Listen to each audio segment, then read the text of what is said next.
What's up, everybody? I am back with a new, a trilogy.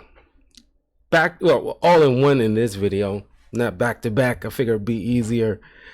Yeah, man. Back to the Future trilogy. And I wanted to do this for Father's Day movie month.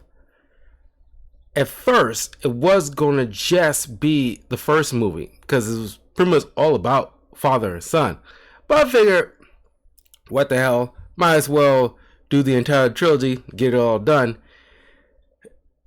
The last time I did something like this was for the Godfather trilogy. You can check out that review up on the channel. Talking of Carl, YouTube and Twitch. Subscribe and follow. And like and share the video, by the way. So, yeah. I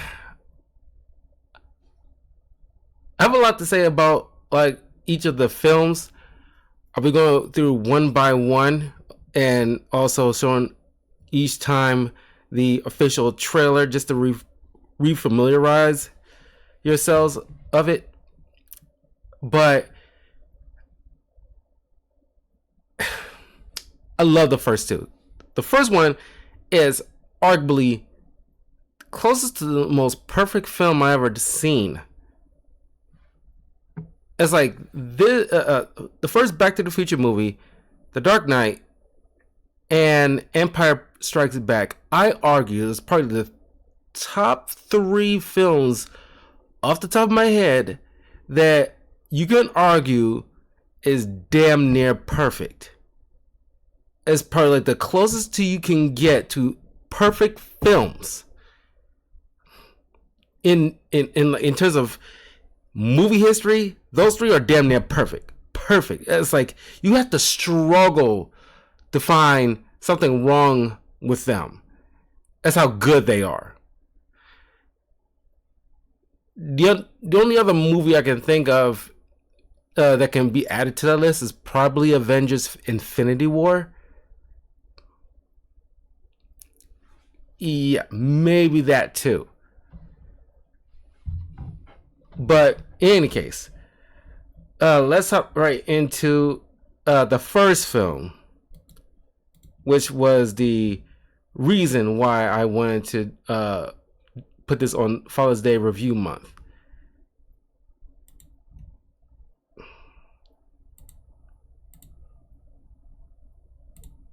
Mom? I had a horrible nightmare. Dreamed that I went back in time. Well, safe and sound now, back in good old 1955. 1955? Wait a minute, Doc.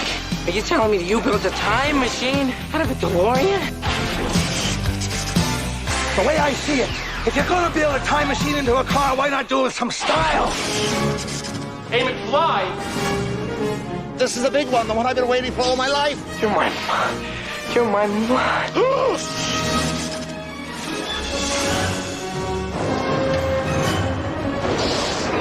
Wait, 21 gigawatts!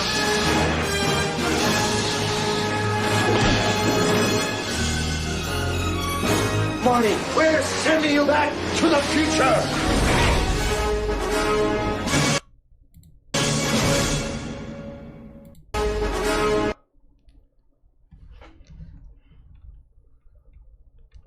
Ugh, God, why I gotta put this, so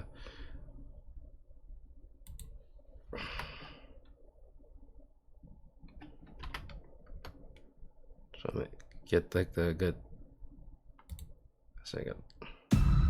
We watch and we're always there.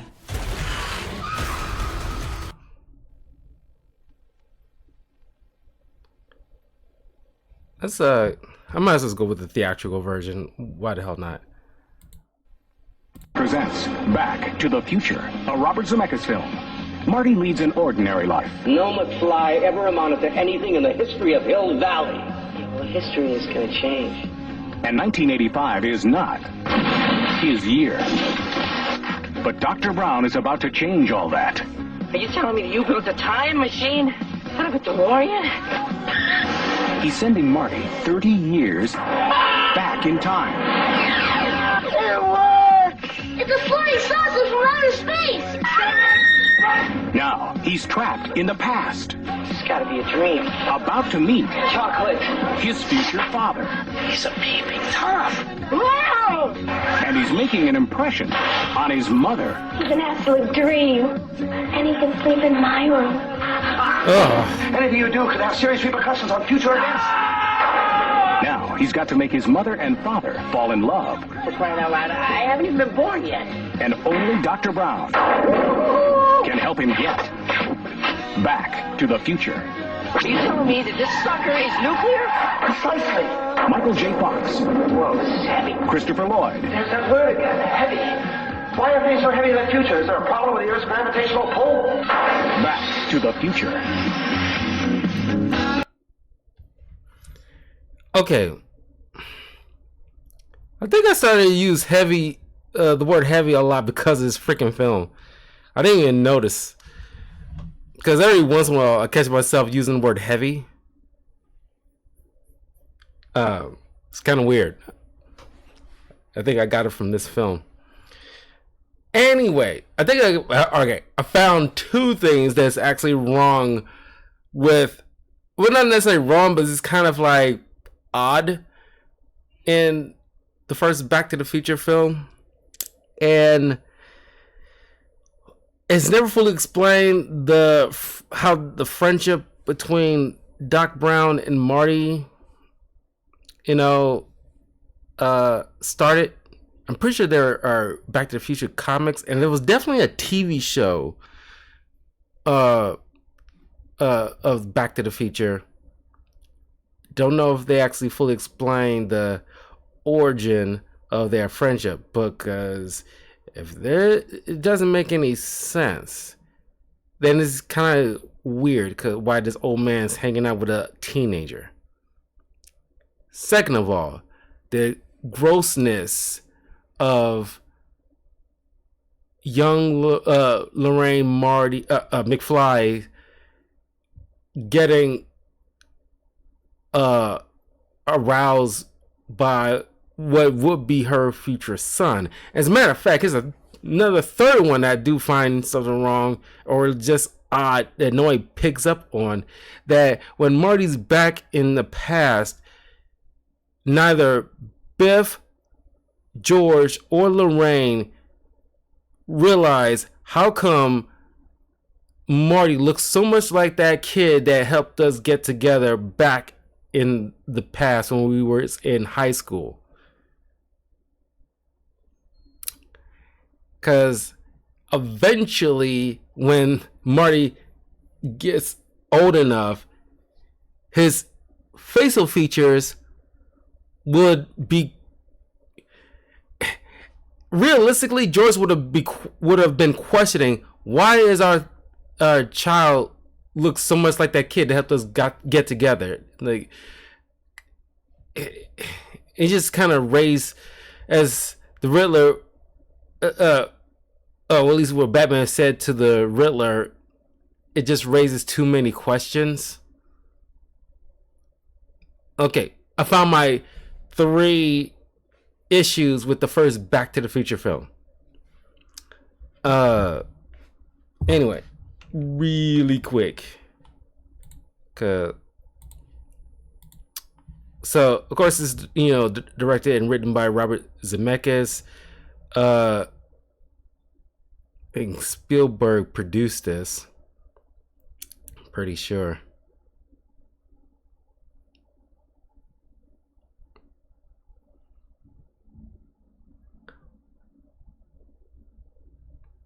All right, and of course, most people know this. Eric Stoltz was initially casted in the role of Marty McFly. Shot darn near all the scenes, but because he was, I don't know if he was just being a diva or just like he was one of those kind of actors that was like leaning too hard in the method acting to the point where it's getting on everybody's nerves. So he ultimately got fired They hired Michael J. Fox straight from Family Ties, and they thankfully got the budget to reshoot everything, and it all turned out better than expected. So, most people already know that little factoid. So, Michael J. Fox plays Marty McFly, Christopher Lloyd as Doc Brown, Leah Thompson as Lorraine McFly, Crispin Glover as George McFly. Honestly, one of the best performances of Crispin Glover. He's really good. As a matter of fact, there's honestly no weak link in the first film in terms of performances. Everybody was on their freaking game. And of course, the Back to the Future trilogy, especially the first one, has been picked apart ad nauseum by many reviewers and movie reactors in terms of themes, in terms of character progression, just things that's happening in the background that you probably didn't notice at first viewing, but the more you watch it, the more you kind of see little subtleties that kind of lead to one thing to lead to another thing to lead to another thing. For example, Marty and Jennifer is about to share a kiss in front of the clock tower, and this woman who was trying to raise money to save the clock tower because it's a historical landmark because it got struck by lightning back in 1955, and she gave Marty a flyer which he used as documentation of knowing when the lightning will strike in order to help him get back to the future. It's things like that is speaks to the brilliantness of the writing, that you can easily track it and it all makes sense to you. And honestly, Back to the Future is probably considered one of the best time travel type movies of all time. I'm not much of a fan of Hot Tub Time Machine. Some people argue that's also a great time travel movie. Personally, I only watched it once. I never got into it. But then there's Terminator. But I think after the second, arguably the third film, the time travel stuff got too convoluted and it kind of imploded in on itself. But yeah, I think Back to the Future is probably easily the best time travel movie of all time. Thomas F. Wilson plays Biff Tannen, who is arguably one of the best movie bullies and one of probably the best movie villains of all time. He's up there. Because it's one of those classic bullies we don't get nowadays. Now you get is those lame internet troll bullies. That's not really bullying in the traditional sense. It's kind of like in Spider-Man Homecoming, that kid who's supposed to be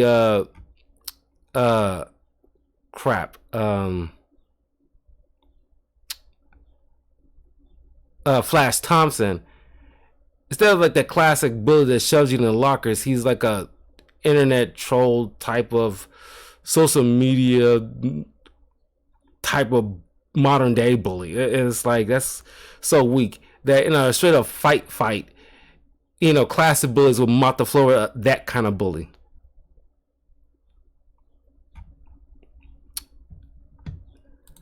Anyway,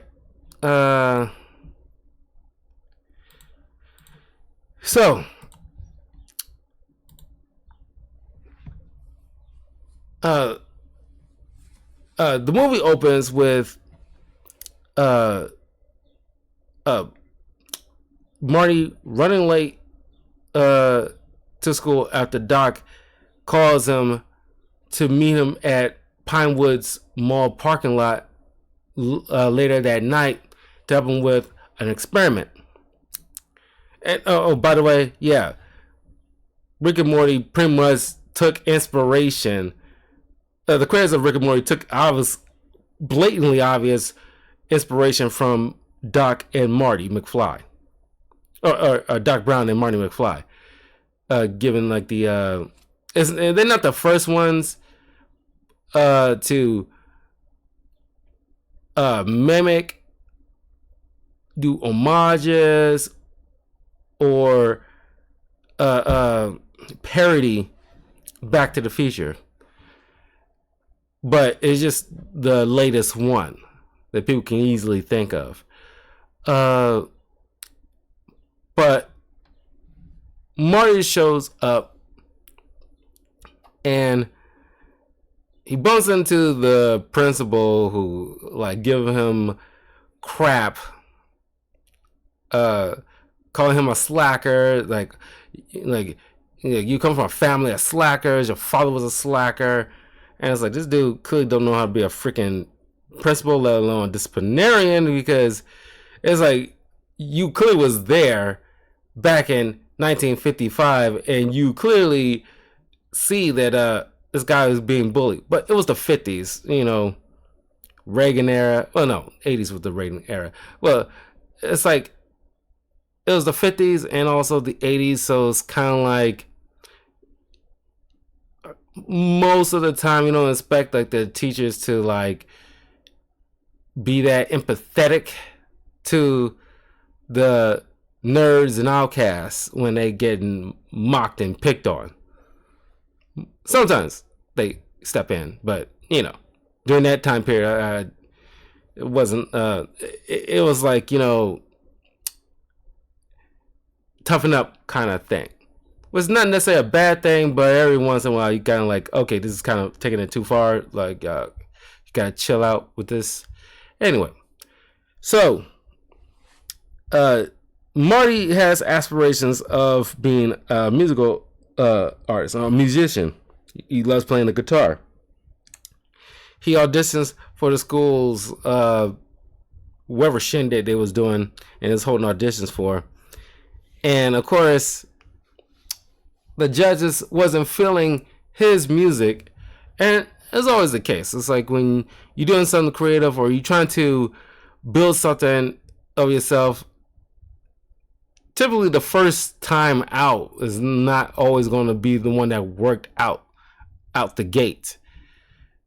But of course, Marty, being a teenager, he's not mature enough or have the wisdom enough yet to understand that, you know, the first rejection, you know, it's not the end of the world. But he sees it at the end of the world because he feels like, you know, if he, it's like if he you know, sends, because Jennifer wants him to send his music out to music producers and radio to try to get people to listen to his work, and because somebody might, you know, dig his stuff, but he's hesitant because he doesn't know if he's like, you know, good enough. And if he gets rejected by these big time, at least one of these big time people, or two or three, he just can't handle that level of rejection. And he is desperate not to end up like his parents, because he sees his parents as kind of losers who didn't really do anything with their lives. He has like a skewed view how his parents are. He only sees them as his parents and what they are now, and not having a life prior to him and their own trials and tribulations that comes back around. So he plans on like taking Jennifer out at the lake, looking forward to using one of at least his parents' car. But Biff, an older Biff, who George McFly is under the employ of, ends up wrecking his own doggone car, blaming it on George. And George, being kind of meek, refuses to stand up for himself, decides he's going to pay for it to get it fixed and all this other stuff. And now Marty's bummed, not only the fact that the car he was looking forward to using in order to take Jennifer out is wrecked. Now he's out of a car. And on top of that, having to watch his father getting messed with and not standing up for himself, he feels embarrassed. He's embarrassed about the kind of family he has, because he had an older brother and an older sister. The sister is struggling to find like a good man, and the brother is working at like a fast food joint, kind of dead end job. So, and then he got an uncle, Lorraine's brother, who's obviously never going to get out of freaking jail. Lord knows what this guy did. So he's just like, does not care for the life he has. I mean, I'm pretty sure he obviously loves his family, but there is some embarrassment he feels about his family. It's probably the reason why he just chooses to hang out most of the time with Doc Brown.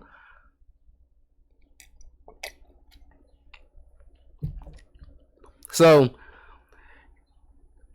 later that night, he goes to meet up with Doc, and we see the classic DeLorean, one of the best time travel mechanisms in movie history. And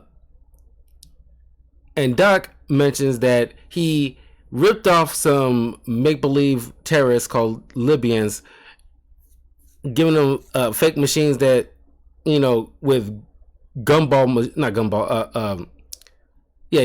machine parts or arcade machine parts or something like that, and have them thinking he was making them a bomb, but it was all fake, just to get the plutonium from them that he needs to power his flux capacitor that he thought of back in 1955 when he fell in the bathroom, slipped, and it hit his head, and he came up with the idea for time travel.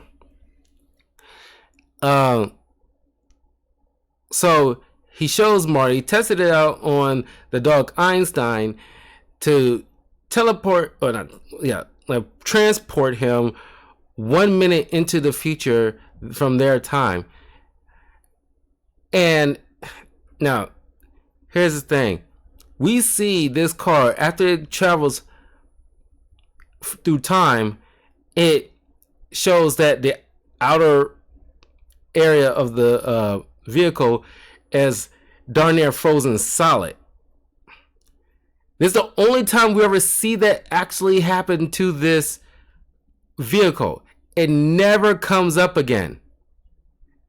I don't know how many people kind of pointed this out already, but over the years I kind of noticed, it's like, I thought this thing was supposed to be like ice cold the moment it is finished traveling through time. It has, maybe Doc Brown solved the problem after the first film, but within the first film, it's never brought up. It's never consistent. It's done at one time, and that was a test. It's weird. Anyway, right before Doc will use the machine to travel 30 years into the future, the Libyans comes up, guns down Doc, and in order to escape, Marty hops into the DeLorean, inadvertently time travels to the inputted date Doc had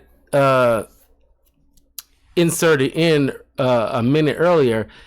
He ends up in 1955. And as he's looking around, he ends up in this cafe to try to find a phone book with phone books, by the way, are books with had like people's names in the city or town with their phone numbers, so you can call them through a payphone, which was it's kind of like cell phones, but they were mounted in on street corners so you can make quick calls, sometimes collect. In case you're unfamiliar how those things, because they were being phased out as I was getting to my late teens, early 20s. So I was around a little bit enough to see them in action. And I think obviously I probably used a couple in my day, but you know, as I got older, they was already being phased out. So I didn't spend my entire life with them, just my very young life with them. But that's how essentially they'll work. So he ends up trying to track down 1955 Doc Brown in order to help him get the DeLorean back to working, because this is powered by plutonium and he doesn't have that particular source in order to get that flux capacitor working. He's pretty much stuck. So he ends up bumping into his teenage father. What a mind F that is. I can't imagine anybody how their minds would probably be kind of warped where they end up bumping into their parents as teenagers. It's like a that you looking directly at your face, essentially, or your would-be parent that will eventually conceive you, and they're acting like immature teens.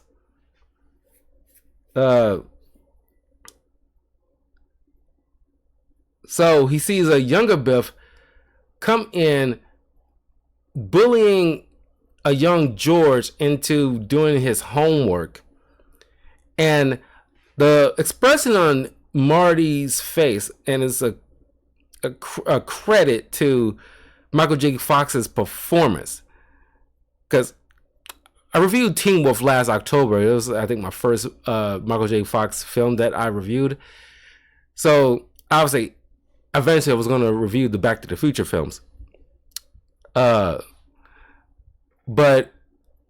his facial expressions in this these trilogies is sensational, because it's like, you know what he's thinking when he's just in awe that, oh my God, my father has been in perpetual being bullied, for the past 30 years, and he has not done anything about it. It's just been this. I'm seeing like the beginnings of it. So he also, and this is the trouble with time travel movies, because Marty ends up inadvertently causing like people to do things that they will end up doing in his present timeline.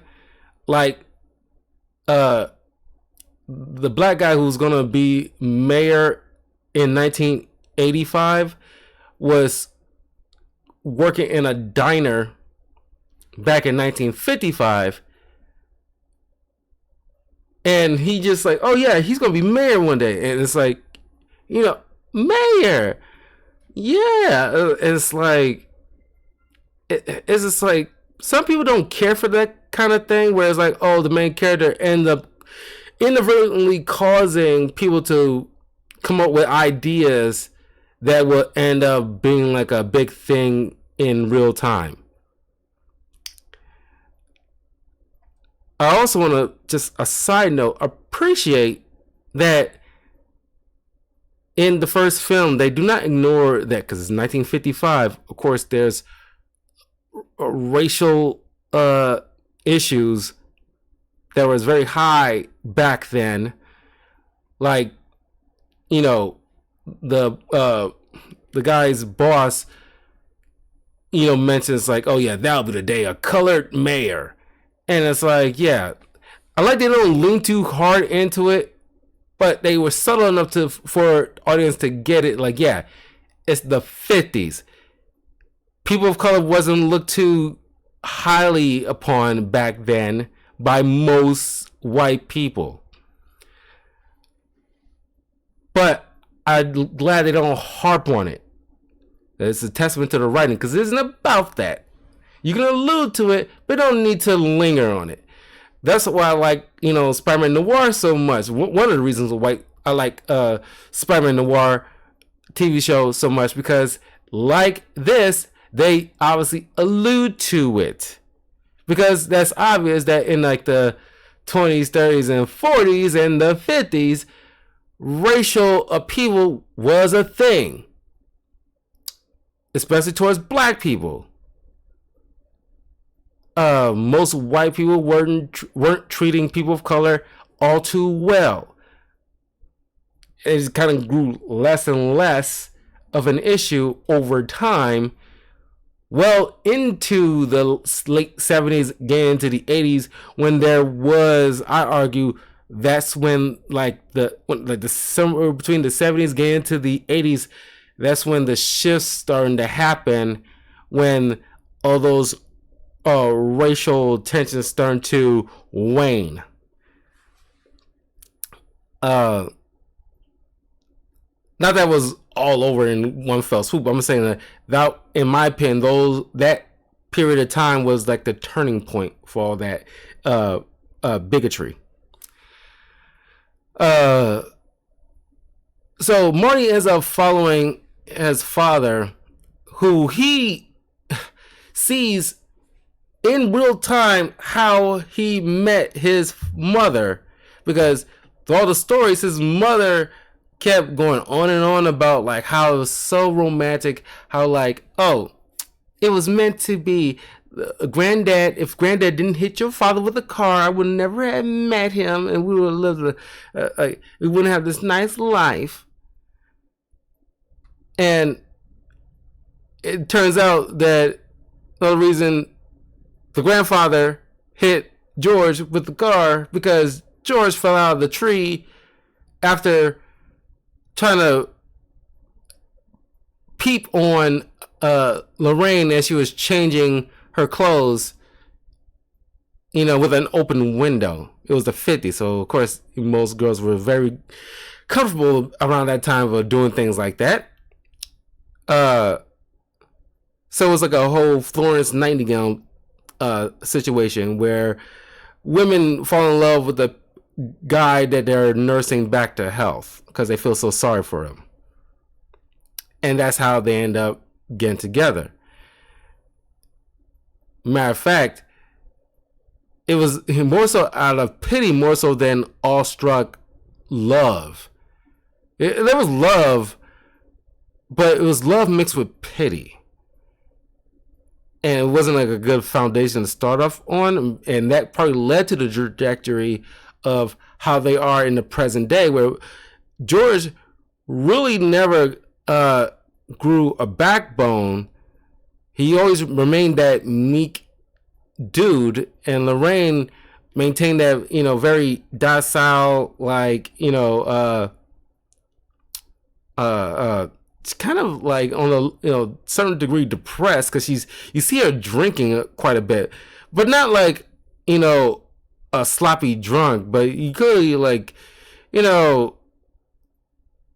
got that very still loving feminine qualities, but it's just like she understood that she chose this life. She had that infatuation with her father, more so of seeing him as that, kind of like a wounded bird she nursed back to health, and she has that level of that love to him, as opposed to how we see them in the change timeline, where that was a part of a slightly more healthier behavior between a man and a woman, where they can't even keep their hands off each other. She just like, she not only loves, but she respects this man. She looks up to this man. It's like, oh, I got myself a man kind of attitude, because he at that point exudes confidence and like, swagger and all that stuff, things that women tend to gravitate to. and it isn't no Florence Nightingale situation or nursing a wounded bird. She is like, no, like I am happy with my man kind of thing. It's a stark difference here. Both still love their respective Georges, but one is more so out of pity.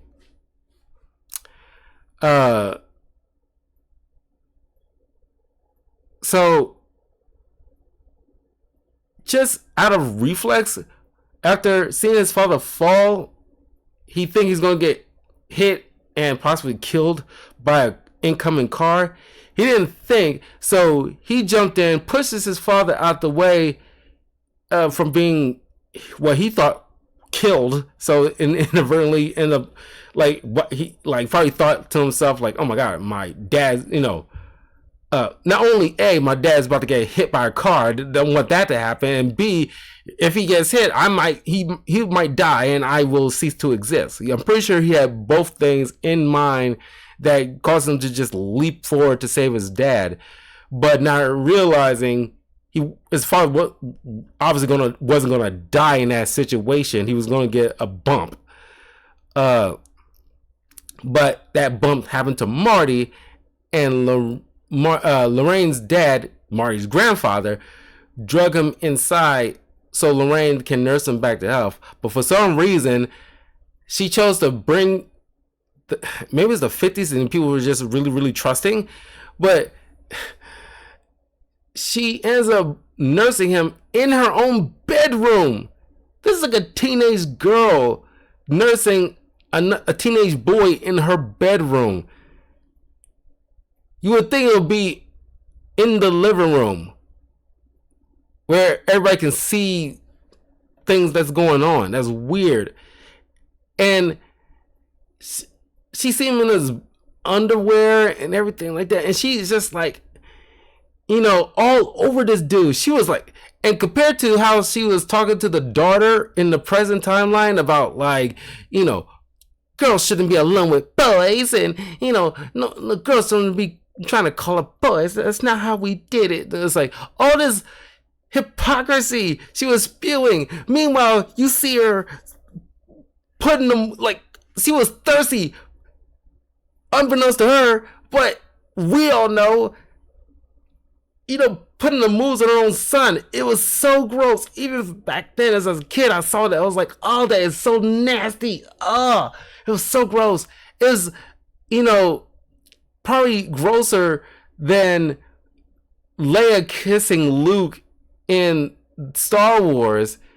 They didn't know they were related yet, but even still, it was freaking gross. But the only difference is they still did a physical act, while Marty, who is in the know, didn't go, obviously allow his mom to go there with him.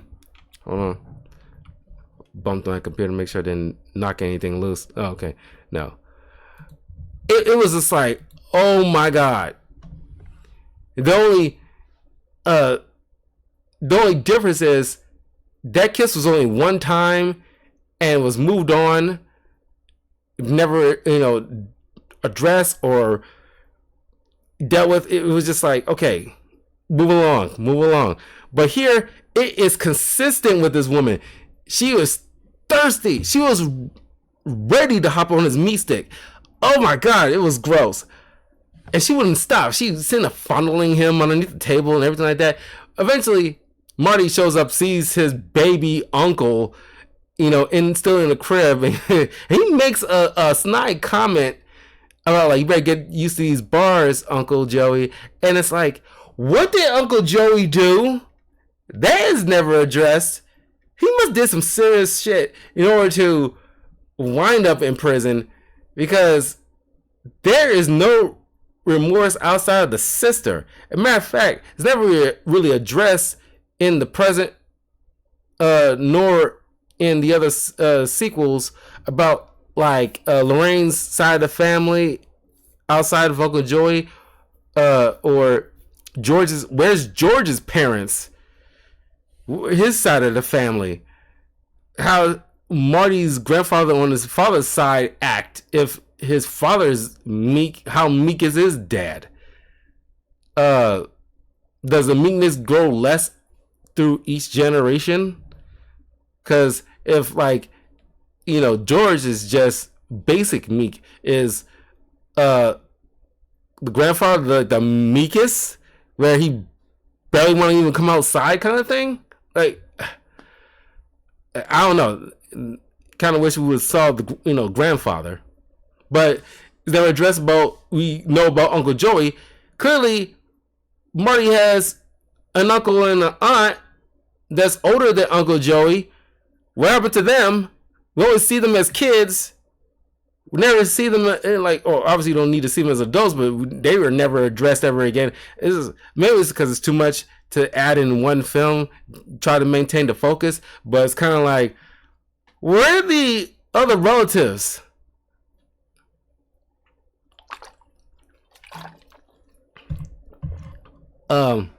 Anyway,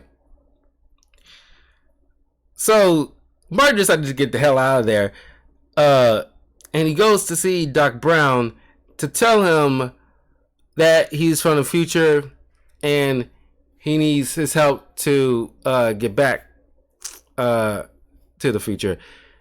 So he shows him the time machine and tells him the story that he told Marty about how he came up with the idea for the flux capacitor, and it exists because he invented it and he has it to show him. So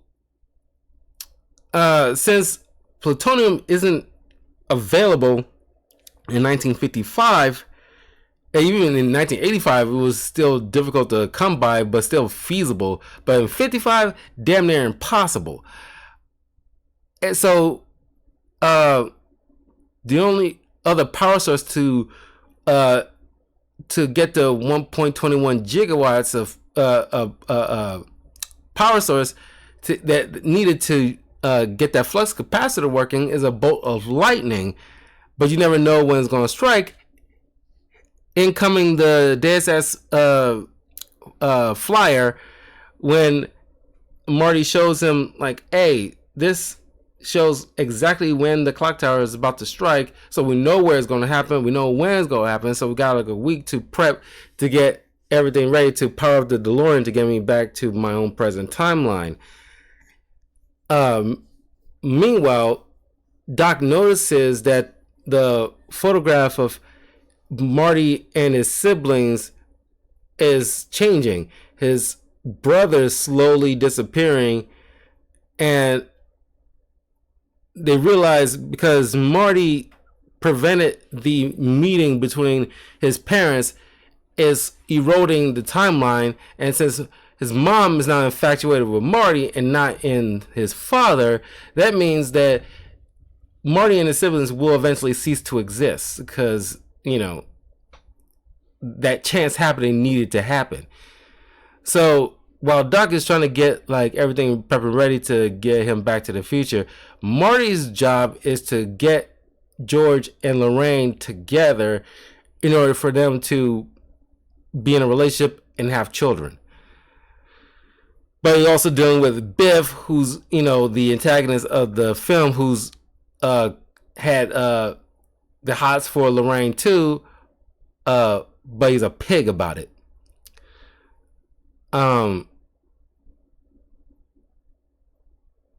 So Marty comes up with the idea to get them to fall in love at the school dance that's coming up on the same night as the lightning strike. So for some reason, he's in the school and nobody's noticing like some extra kid that they never seen. Well, like I said, it's 50s, so like, of course a kid can wander in the school and nobody would pretty much notice. But when you do school attendance, you was obviously would kind of notice like, who the hell are you? You would ask questions. Look, I'm thinking too hard on it, but I'm just saying, because somebody would notice an extra kid in a classroom, but he just in the lunchroom and he just wandering in this building. But I guess the principal addressed it a tiny bit, but I'm not sure if he's actually did any kind of deep research on who that kid is. But Marty sees that his father has aspirations of becoming an author, but seeing that his father is having, self-consciousness about publishing it or sending it to some publishers because he's worried, like, what if they don't think I'm not any good? So now you see, like, Marty sees that his father is like him and vice versa because, they both want to do something creative. I guess the sister and brother didn't got that same aspirations of doing something that ambitious, but fine, whatever. It's not, the movie's not about them. And by the way, the older brother is Jimmy Olsen from the first couple of Superman Christopher Reeve films, just so you know. So I like that whole dynamic between the father and son, where it's like Marty's getting like a bird's eye view on his father's life, learning something new about his father that he never really considered back in the day. So now he has he obviously going like a whole new appreciation of his parents and the lives that they lived, and the love clearly they have for each other. But he has to teach his father some level of self-confidence because his father lacks some serious confidence. So he orchestrates a plan where he's going to pretend to assault Lorraine, and during the staging of that, George is supposed to come up, knock Marty out, who's going by Calvin Klein, and save Lorraine because Lorraine clearly wants a guy who can stand up for himself and like strong and all the stuff that women are legit attracted to. They just never like to. Most of them never like to vocalize it because they might look quote unquote shallow, but it was honest. We all know. I don't know why they pretend like it isn't, like it's the opposite. Anyway, and of course, Marty tells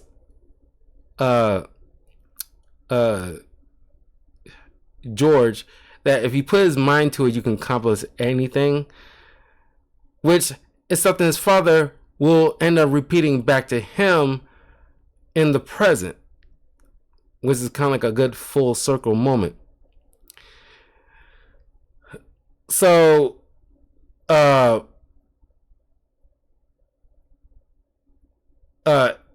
the dance, Marty's get kind of shocked to learn a little something about his mom. That, oh my gosh, she's sneaking drinks and flasks, and she was kind of like a bad girl because she was, I guess, put up this little image for I guess for her parents.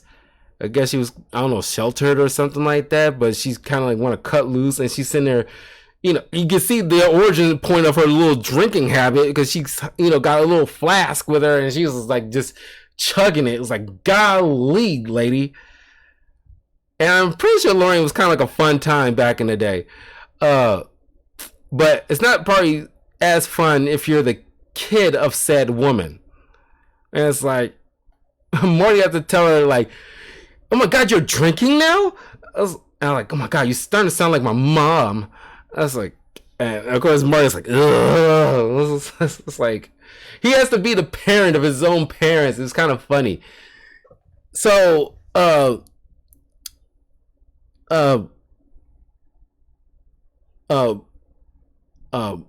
Biff shows up, pulls Marty out, and his goons threw him in the back of a car of the band that's supposed to be playing for the school dance, and Biff starts assaulting Lorraine.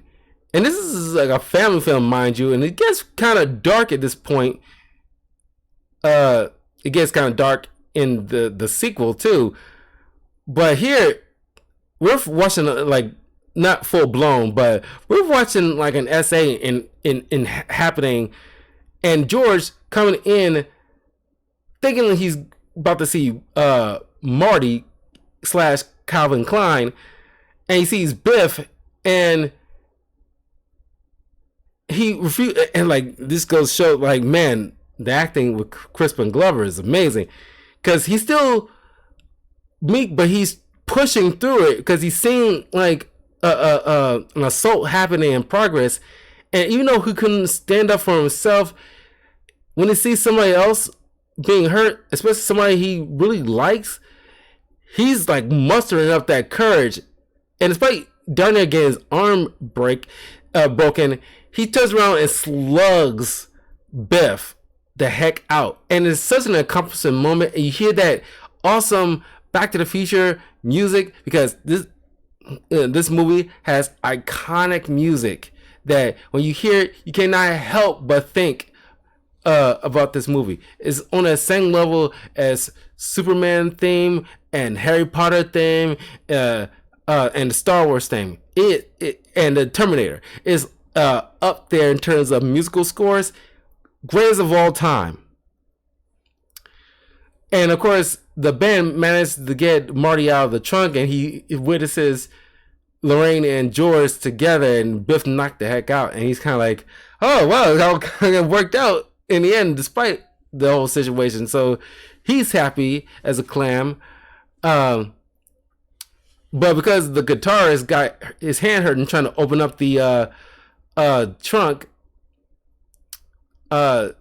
Marty steps in to play the music, because he knows that if the band doesn't play, they don't fall in love.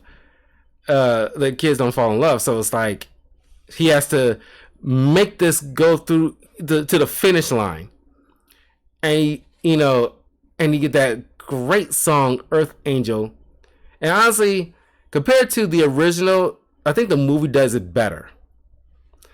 And we still, but it isn't finished yet, where George still has to commit to that self-confidence, where some random, honestly, as a kid, I look at this and I was like, this seems unnecessary. Some rando comes out of nowhere to try to come, dance with Lorraine and like push George aside, and George has to be all like bashful about it, and then just for him to come back and shove the kid, he falls back, and that was the end of it. And then they end up making out. But I guess we needed this cool scene where it's still all these years seared into my brain, because it's like a very power up moment kind of thing, where the images on the photograph is darn near is gone. Marty is barely holding on to that photo because his sister and brother's already wiped from existence. And so if George don't sack up and kiss Lorraine, sealing the deal pretty much, because Marty's kind of like, just almost like he's powering down. It's like little by little he's fading in and out of existence. But as soon as like that kiss happens and that the crescendo of that music, Earth Angel, boosts up, the camera just shoots up along with Marty, who, like Popeye eating his spinach or something, and it's like he got that some boost of energy as he's like really ripping to that guitar, and he's looking at the photo, and him, his sister, his brother just perk back up onto the picture, and it's just like I imagine it's like a big applause moment in the movie theaters probably back then. Seeing this moment, I kind of wish we had like some kind of video recording, because I doubt they had like people bootlegging and posting it, because the internet didn't really exist like that back in 1985. But it's just kind of like I wish we was there in real time to hear because I imagine there was like a big applause moment where people see like George finally kissing Lorraine and Marty accomplishing his goals, and that's honestly an applause moment. That would be an applause moment. Oh God, this movie is incredible. This is probably one of my favorite scenes.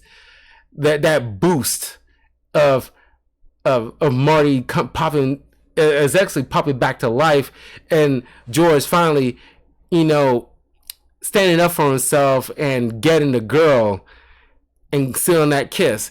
That is the accomplishment people have been waiting for throughout this movie. That was the goal. Probably on the same level as Marty getting Back to the Future. Those are the two biggest things people were like looking forward to, and they nailed it spectacularly. Robert Zemeckis, people behind the scenes, they nailed this scene spectacularly. So, and then this whole thing with the Johnny Be Good, that was also good, but I want to hurry up and get to the point where now Doc manages to get everything connected. The lightning strikes, sending Marty back to the future. But of course, he also tried to warn Doc Brown about his impending doom of getting shot. But of course, he ain't trying to listen. Ain't trying to read that letter. He's trying to sneak into Doc Brown's coat. It's like, I ain't trying to learn about my future because that has devastating consequences. It has to play out where it needs to play out. That is the course of, we gotta stay true to time. I think Doc Brown, if he worked for the TVA, he'll probably be like the top guy there, because he probably, out of any character, respects the flow of time probably the best way. But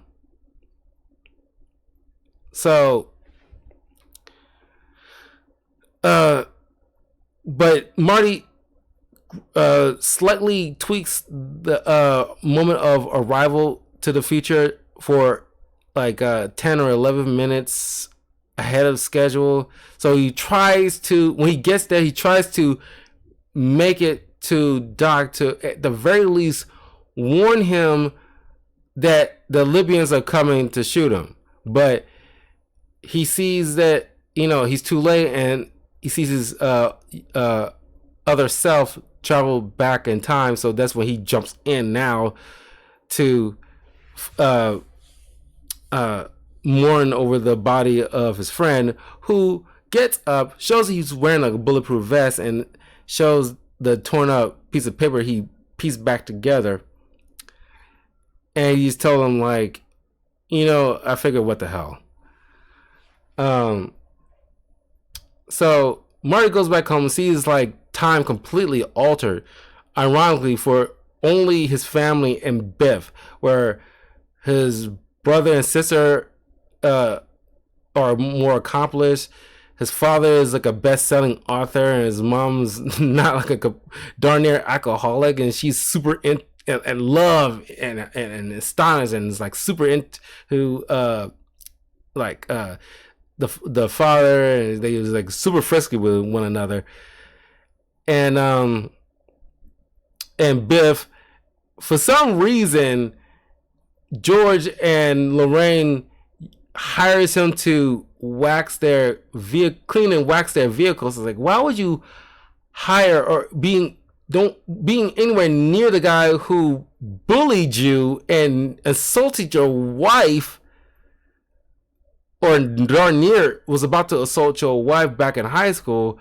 Why would you hire this guy or want to be anywhere near this guy?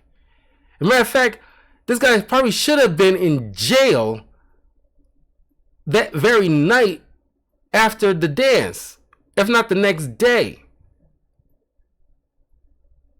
That is weird. So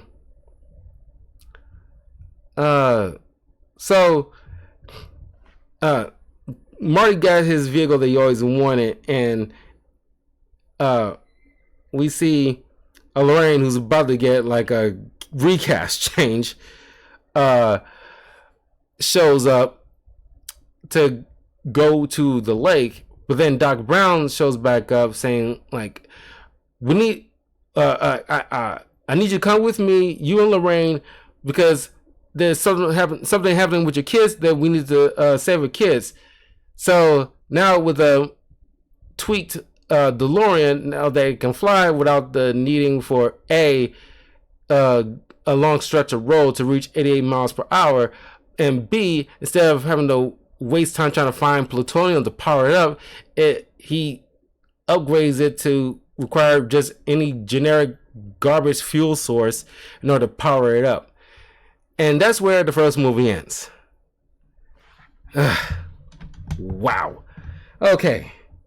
Now we're going on to the sequel, part 2. Golly, it's already an hour. Okay, this is why I usually don't do 3 in 1 for this reason. That's why I'm trying to power it through. Because it's this movie and Back to the Future. Oh, sorry, this movie, trilogy, and the Godfather trilogy is like the only other time that I did this.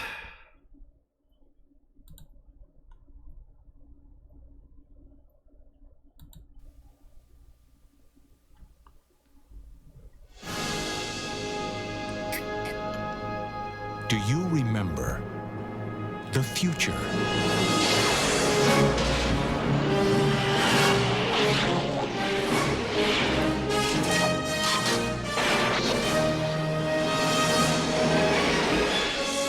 You've got to come back with me. Where? Back to the future. Are we back? We're back.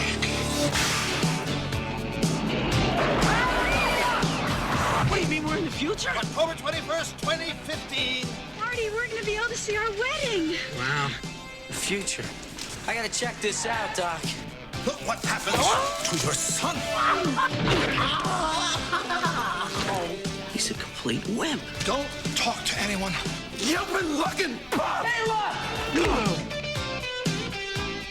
Don't touch anything. I need to borrow your hoverboard. I'm still shocked we don't have Try hoverboards. not to look at anything. I didn't invent the time machine to win at gambling. I can't lose. I invented a time machine to travel through time. Hey, Doc, I'm all for that. What's wrong with making a few bucks on the side? Now, The time continuum has been disrupted, creating an alternate 1985. there have been a few changes. It's like we're in hell or something. No, it's Hill Valley, although I can't imagine hell being much worse. But they'll all be back. Eat less, slackers! Biff? Hello? Hello, anybody home? Mom, that can't be you. You're so big.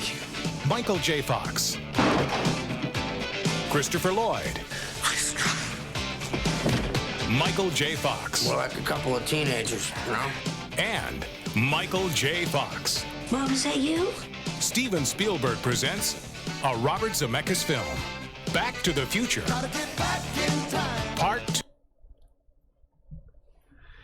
2. Okay, Back to the Future Part 2. So, picking up where the movie left off, which, honestly, when they showed 2015, the Cubs win the World Series, they were slightly off with when it happened, but they was pretty dang close. This movie was pretty dang close because it was past the 100-year marker of that curse that was on the Cubs, and now they're just doing gangbusters. Ever since then, the Cubs has been doing gangbusters during the seasons. Right now, they still doing pretty dang good. Last time I remember, it's kind of eerie and crazy at the same time. Holograms is a thing. Nostalgia is profitable. Matter of fact, I wanted to look up and see was there like a legit cafe. I'm pretty sure there's Cafe 80 somewhere in Chicago that would probably be cool to visit. Like a malt shop or something. Anyway, the people have been asking for like hoverboards and self-lacing shoes, and I'm astonished that it's not an actual thing yet. Meanwhile, we got like AI robots, but no hoverboards. It's kind of crazy. Anyway, so here's the thing. The actress who plays Jennifer now, because there wasn't like an initial plan for a sequel.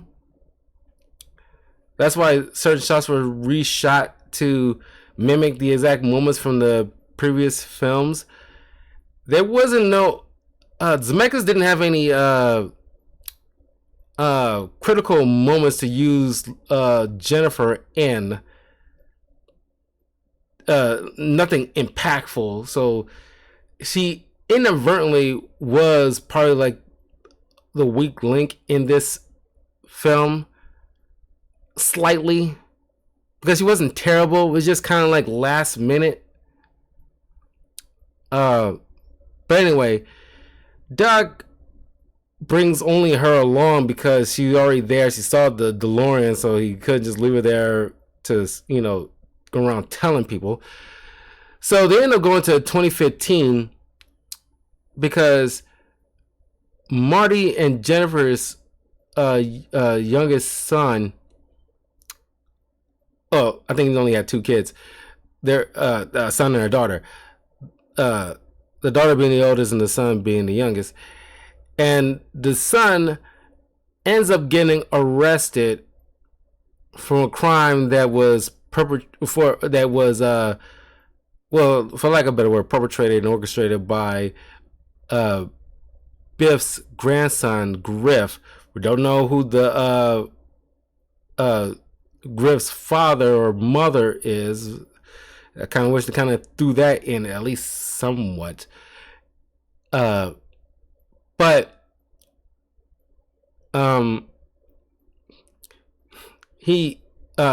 Doc knocks out Jennifer with some kind of like a knockout little tool in order to leave her in the, you know, the alley. After Doc hides the DeLorean, so Marty's supposed to take the place of his son in order to go into the Cafe 80s to tell Griff just no. And we see like a young Elijah Wood as a young kid and in the Cafe 80s trying to play with this arcade, but you know, not into it because it's like old, and to Marty it's like a cool new game to him that is still around. And he's kind of a crack shot when it comes to the shooter games. But then he sees his young son getting bullied by Griff, and it's kind of like his father's situation all over again. It's like, am I the only person that's got any level of confidence in this family? And honestly, here's the thing. I think, sure, Marty definitely has confidence in himself. There's no doubt about it. But it also comes to his detriment because if you think about it like psychologically, I think Marty is going the extra mile in his confidence to show like he's not like, that's why he loses all logic when somebody calls him a chicken. In order to prove that he's not a chicken, in a way he's trying to prove he's not like his father. He's not like weak and meek, and he's not like a pushover. So trying to overcompensate in a way, he does ridiculous things, and logically he should say like, no, I'm not doing that, and not getting pressured into it just to show he's not like a coward, which is something that through the course of the trilogy he still has to learn. So we'll get to it, but the third film, as a kid, always thought it was the weakest, never really cared to watch it, but I've watched it ironically a few times growing up, and as I got older I got a little bit more appreciative of it. I think a lot of people probably still have that sentiment in varying degrees. And Marty learning from his great-great-grandfather about his brother who acted just like Marty, where he, just to show that he wasn't a coward, did a ridiculous thing that ended up getting him knifed by somebody. So that ended up being something that Marty ends up learning to overcome, that hurdle. Because there's a character flaw that he has to overcome. Because it doesn't make you a coward for just thinking things through and knowing when to back off. And not being goaded into things that logically you shouldn't involve yourself in. It can hopefully save your life.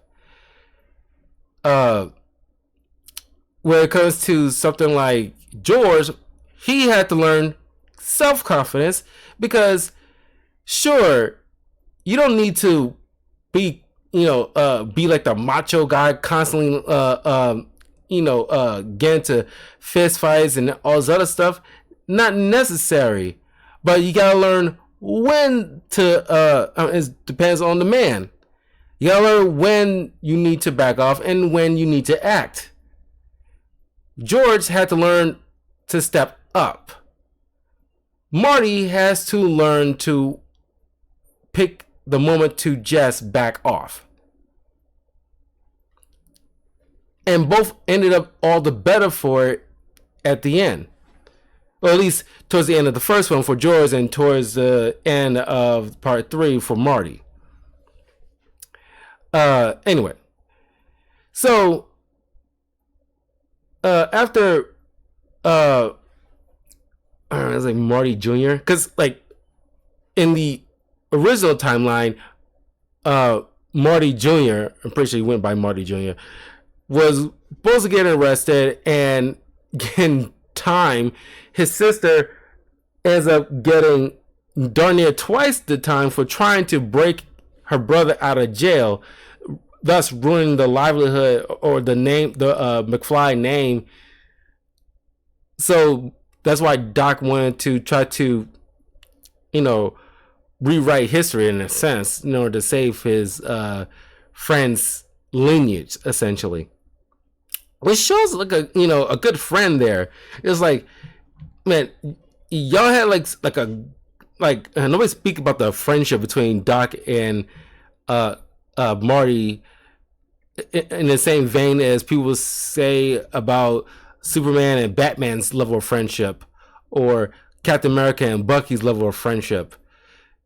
Because like it takes a lot of care you have for somebody to want to go out your way to rewrite history just to make sure your friends' kids have like a good life. That is friendship. So Marty took the place of his son and told Griff, it's like, I said, no, are you dumb? And it's like they don't know this is a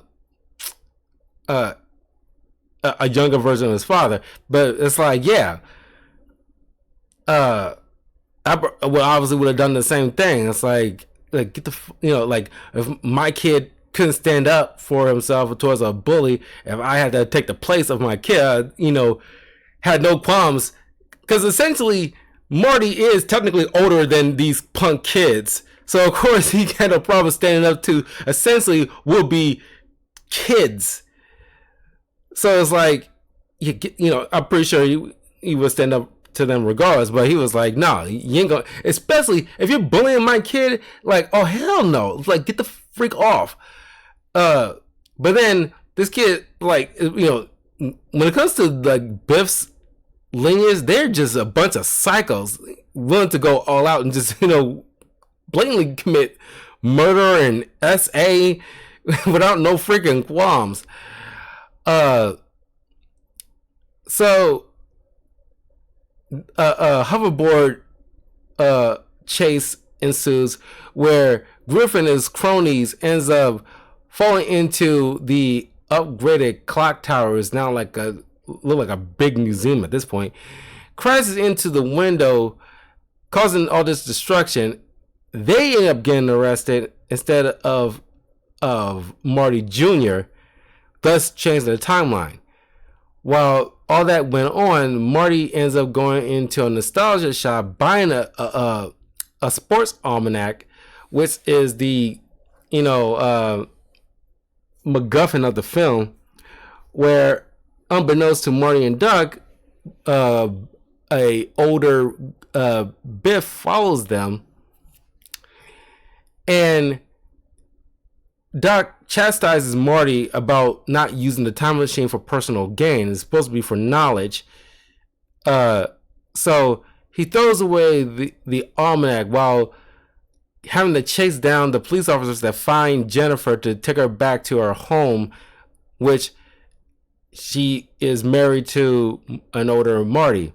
So they go after her, and Jennifer ends up waking up seeing, from behind the closet, Marty's older, elderly parents, and Marty, an older man. And honestly, the makeup in this, for like the older makeup for most of the cast is pretty bad. So she witnesses Marty getting fired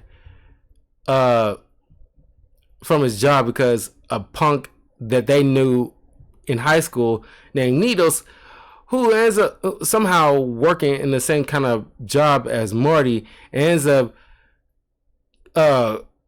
goading him into doing some kind of deal that ends up getting him fired because the boss ends up thinking he's like committing fraud or something. I don't know.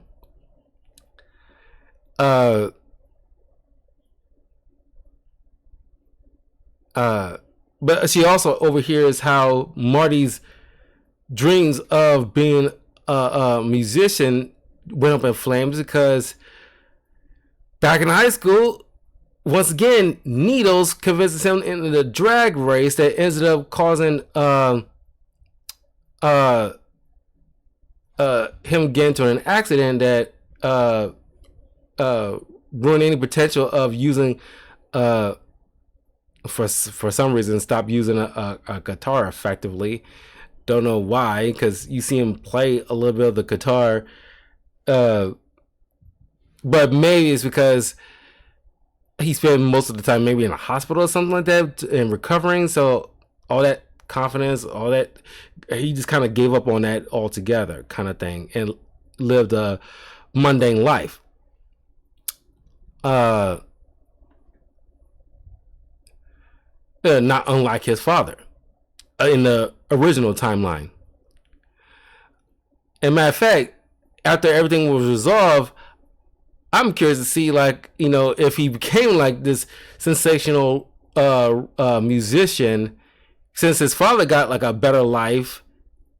I'm pretty sure Marty should have a better life since he never got into that accident. But I guess it's left up to interpretation. So Doc ends up getting Jennifer out after she faints after witnessing her older self, who witnesses her younger self. They get out of there, but not before older Biff takes the DeLorean and with the sports almanac back to 1955, giving it to his younger self in order to place bets on. And when Doc and Marty get back to 1985, it's completely altered to this dystopia where Biff pretty much runs the town. He's secured like a mass fortune, and he's running town like a casino planet pretty much.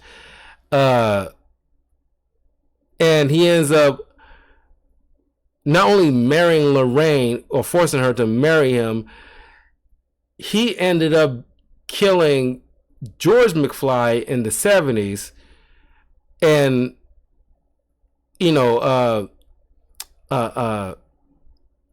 making it seem and covering his tracks so nobody's ever to figure out who was the killer. So everything is all turned upside down. This is pretty much like a hell landscape. Doc Brown turns out to be committed to an insane asylum. So Doc and Marty realized that Biff had snuck into the DeLorean and took the sports almanac to place bets on, and became this sensation. So that they can't go back to the future to stop Biff from taking the almanac, because it wouldn't be the 2015 that they just came from anymore, because the time would have already sealed the deal at that point. So what they got to do is go back to the point where Biff gave the almanac to his younger self. Once Marty finds out when exactly it happened, they went back to 1955, but they have to allow older Biff to accomplish, quote unquote, his job, so he won't change anything. He has to go back to 2015 with the DeLorean, leaving it where he needs to leave it for their past selves to utilize to get, the motion going on. So back in 55, they're trying to avoid their prior selves that was trying to get their prior selves, a prior Marty, back to 1985. So all that stuff in the previous adventures, that has to continue and not be mucked with. All the while, the new Marty is trying to get this almanac from Biff. So eventually they managed to get the almanac from Biff while avoiding their past selves to make sure the course of time goes as planned. So getting the DeLorean, after destroying the almanac, getting the DeLorean so they can get back to their 1985 present time, where everything should be normalized now. The DeLorean gets struck by lightning and Doc gets transported somewhere.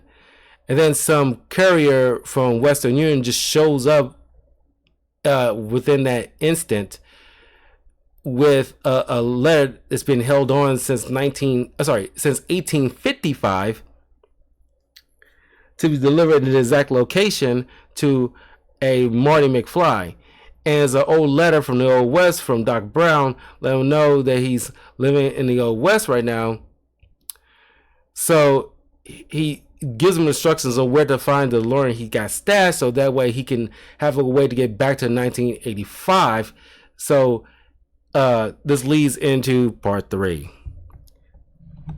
Whew. I love Back to the Future too. It's not as good as the first one, but it's, I have a whole lot of fun with it. Crap.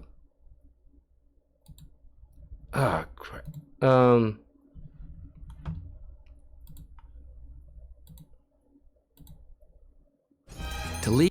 Now what's that?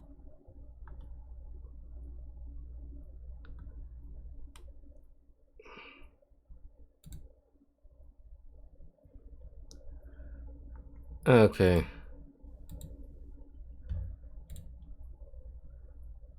Now here's a trailer for part 3.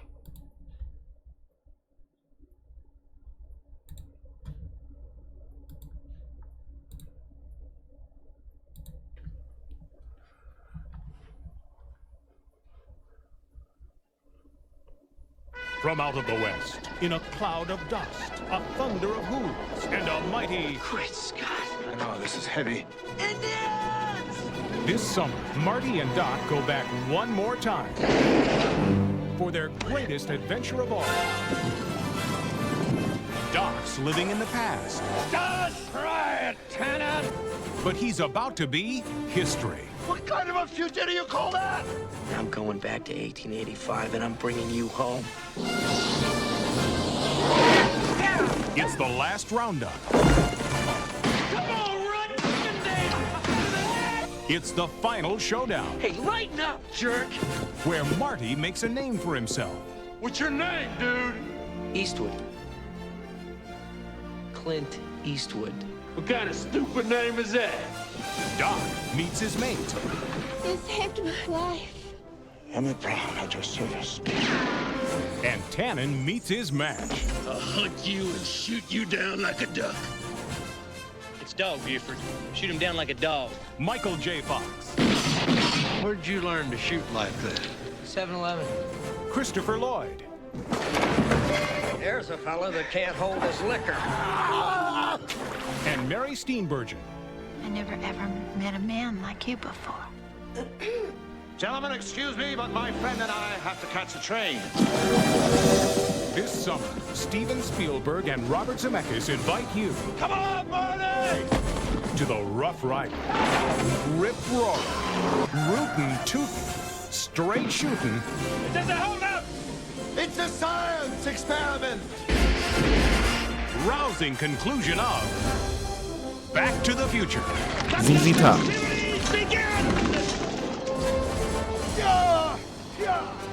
Back to the Future, Part 3.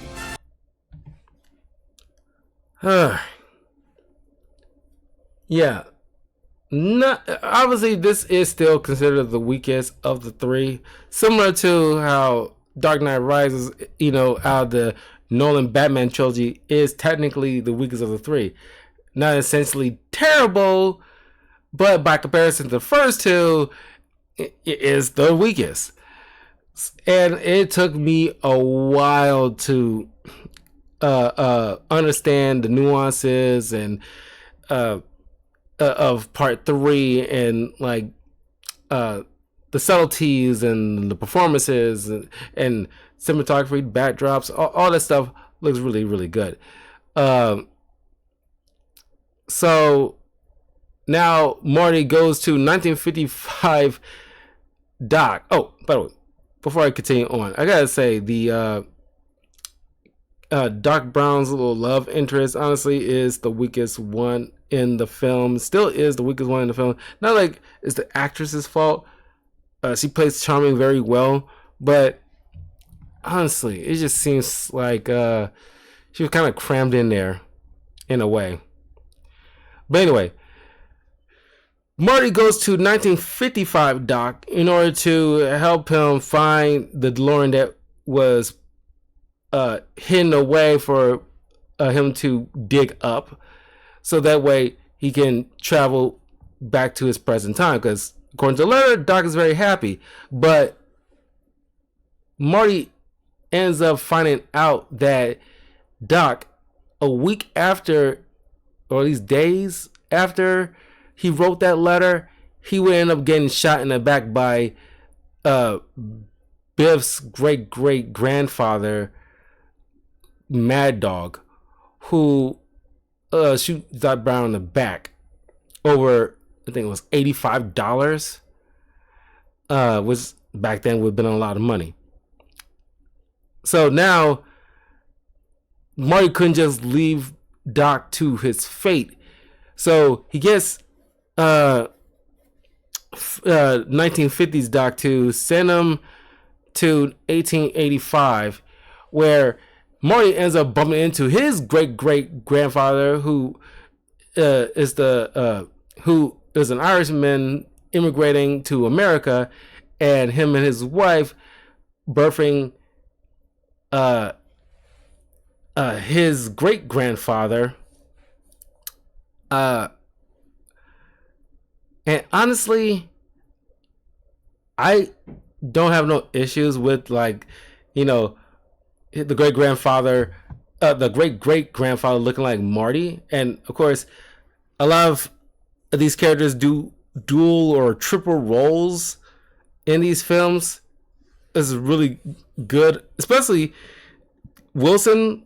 His performances is very good, especially not only playing Biff, but Griff, an older Biff. He even plays his own mom in 1955 over a voiceover kind of thing. You can barely tell that's him. So his performances is really good, surprisingly good. I don't think he gets enough credit. Over time, he got definitely a lot of credit from fans of this film. But yeah, he's really, really good.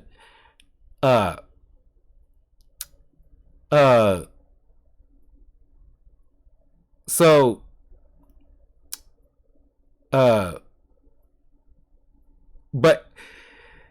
the fact that his great great grandfather is married to a woman who looks exactly like Lorraine, that, if you think about it, that honestly doesn't make any sense, at least to me.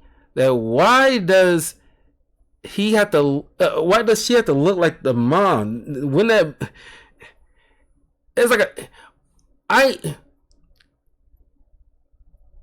if like my future descendants come back in time,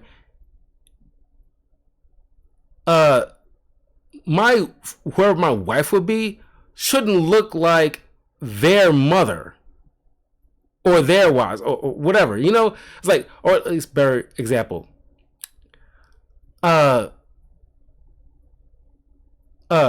Marty's descendants shouldn't still look like Lorraine, because obviously Jennifer doesn't look like Lorraine. So the great great grandfather should have, Zemeckis should have casted a completely different woman. But maybe he likes Leah Thompson's performances, and she is a great actress. But they should have just cast. It's a small role. They should have just casted somebody else, because it just seems kind of odd that it's like, why do you look exactly like Marty's mom? It is kind of off. It's like, are you saving on budget or something? I don't know. Anyway, like I said, Back to the Future 3 probably wasn't planned either, or at the very least was forced to make a part 3. So they get Marty some spare clothes, and he goes into town where Hillside was just getting constructed. Is pretty much being built for the first time, and he ends up finding Mad Dog, who's crazy as hell, but Doc ends up saving him from being lynched by this guy. And Marty tells him about his fate. That's why he traveled back in time against Doc's wishes. But unfortunately, since the brake line is cut, there's no gas in the car for them to go to 88 miles per hour on its own. And since they lack the resources in order to generate the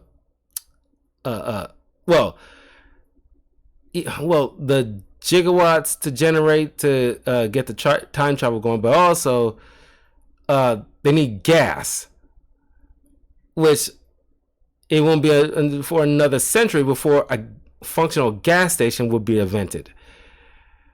And the horses, there's no way they're gonna get 85 horses in order to pull, not 88 horses in order to get to the 88 miles per hour that they need. That's virtually impossible.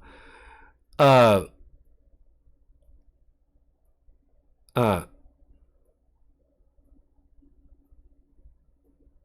they end up coming up with the idea of using a locomotive to push them to a point where they can meet and slightly exceed the 88 miles per hour to generate the speed that they need to get to that, time travel point.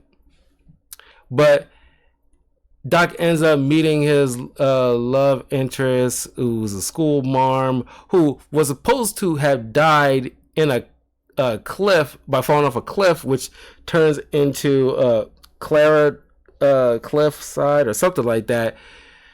But since Doc Brown ends up inadvertently saving her, that doesn't exist anymore. But this is the supposed future wife that Marty heard of back in 1955. So of course Doc is smitten. Honestly, like I said, this seems like it was just shoved in here for I don't want to say no reason, but it's like adding some extra element that isn't needed. But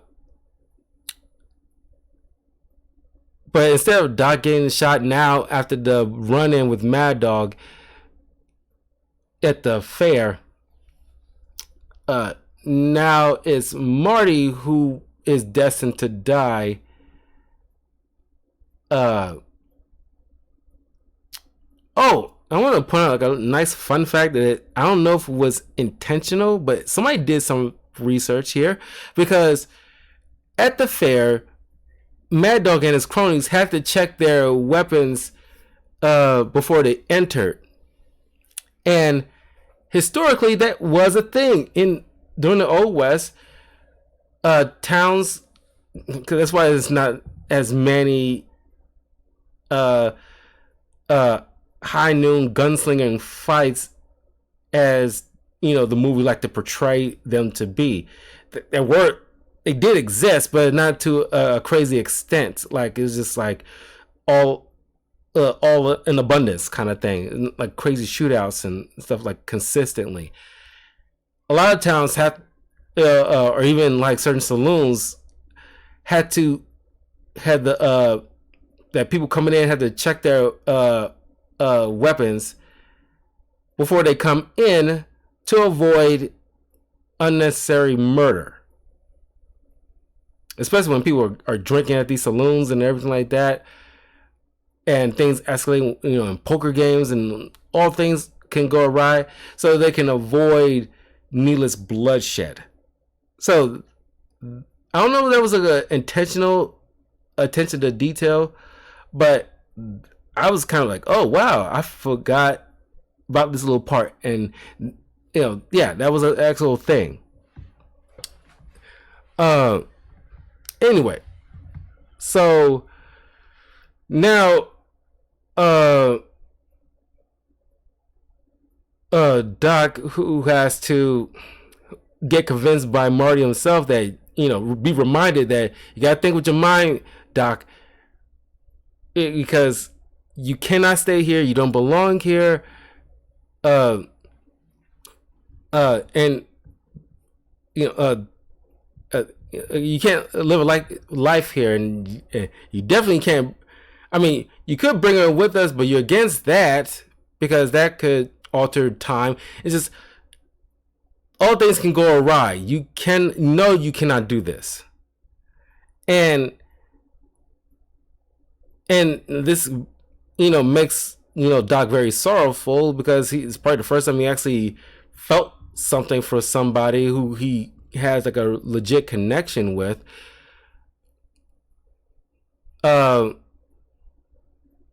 And this kind of brings to Doc's attention that ever since he created this time machine, it caused none but trouble for him and Marty, and by extension their people that they care about.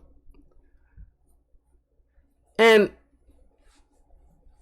I guess that would be a thing if somebody actually invented a time machine. There will be a scenario where things can go awry very quickly because of the human error element to it. Of course, a lot of people will have lofty goals of using time machines, but there's always going to be somebody's going to get corrupted by that level of power or ability. Because going back in time, the slightest thing you alter by your presence could have huge ramifications of the present day, and by extension the future. That's why it's probably not a good idea to invent a time machine, because that will have catastrophic events that we do not know. That's why it's probably not a good idea to invent a time machine. And it's like, oh, the first thing I would do is go back in time and kill Hitler as a baby. And it's like, yeah, it's not a good idea. Or even if some theorize, well, I'll just raise the baby and he'll be good. But it's like, yeah, as evil as that son of a bitch was, there's events has to go the way they go, whether you liked it or not. It had to go the way it had to go in order to get to where we are today. And all things that led up to this point had to occur, because otherwise people won't meet the person they meant to meet. Kids that are supposed to be born probably won't. Friendships that are forged probably won't exist, thus altering their course of events that needed to happen in order to get to that point. And if that meant allowing Hitler to do what he had to do, or I would say had to do, doing what he did, then it has to go where it goes, whether you liked it or not. So inventing a time machine, altering anything, no matter how, noble your intentions are, it cannot happen. So inventing a time machine is just like a really, really bad idea. So the first thing Doc wanted to do is destroy the thing as soon as they get back, because it brought nothing but heartache for a lot of them. But he gets drunk and Marty goes in town. He was trying to avoid the fight altogether. But that's where he learns how to, from his great-great-grandfather. It's like, yeah, I was going to walk away. But when Doc gets captured, he ends up like, okay, I'm going to stand up for myself here. But he's sticking it through. He's not just jumping in without thinking like he typically would. He ends up wearing a makeshift bulletproof vest, like some cast iron thing on his chest, because he knows Mad Dog is a better shot than even he is, because he's an actual gunslinger. So he ends up pretending he died, but fooling everybody, punches the hell out of Mad Dog, who falls in manure, which is typical with the Biff's family, apparently. Well, except for Griff. He never fell in manure.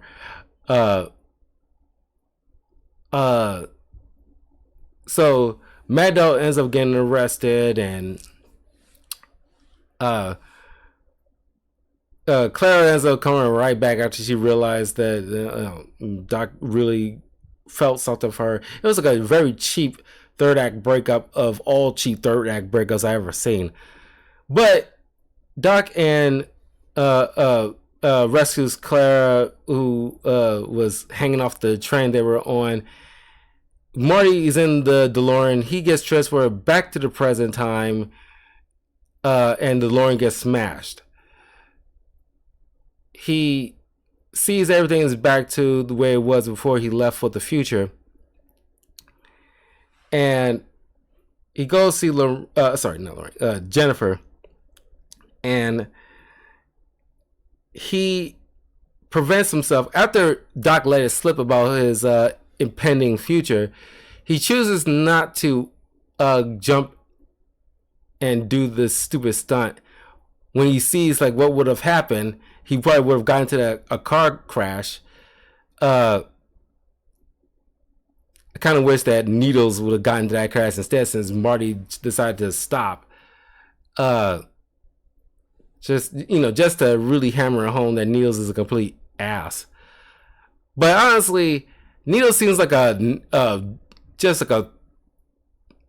rando villain that's kind of lumped in there, in my opinion. But Doc Brown eventually shows back up. He's, married to Clara. They have 2 sons, and that weird kid who plays one of the sons did this little thing, and it's like, to this day, it's the most weirdest thing people point out about part 3. It's like they trying to I don't know anybody ever did find the actor who played that kid and asked him. I don't even know if he even remembers why he did it, who remembers half the stuff you did when you were around that age, 8 or 9 or whatever, and the reason you did half the things that you did.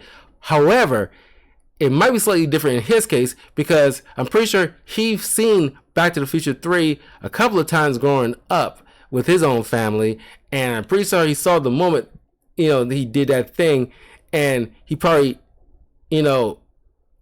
self-reminded himself probably why he did it. He probably was just goofing off or something. But somebody needed to ask him, it's like, why did you do that? Because it's like, for years, people have been wondering why you did that as a kid. And it's like, I was just bullshitting around. And then I think that'll be a satisfactory answer, because you was 8 or so. It's like, yeah, you probably was just bullshitting around. not necessarily ruin the shot, but I'm shocked that nobody behind the camera pointed that out. And they probably purposely left that in there because they probably thought it was funny or adorable or something. I don't know. So Doc goes off on a flying locomotive with his family to parts unknown, and Jennifer and Marty live a happily ever after. And that was the trilogy, Back to the Future. God, like, I still love the first two, and I respect part 3. I don't hate it like I used to as a kid. But yeah, it's still the weakest of the 3. But man, does the first one still hold up. But let me know in the comments below what you guys think of the Back to the Future trilogy. What the nuances that you got from it, you know, like the themes and the characters that you like and the arcs that they went on, all that stuff. Let me know what you guys think, and I will see you all for the next one. Peace.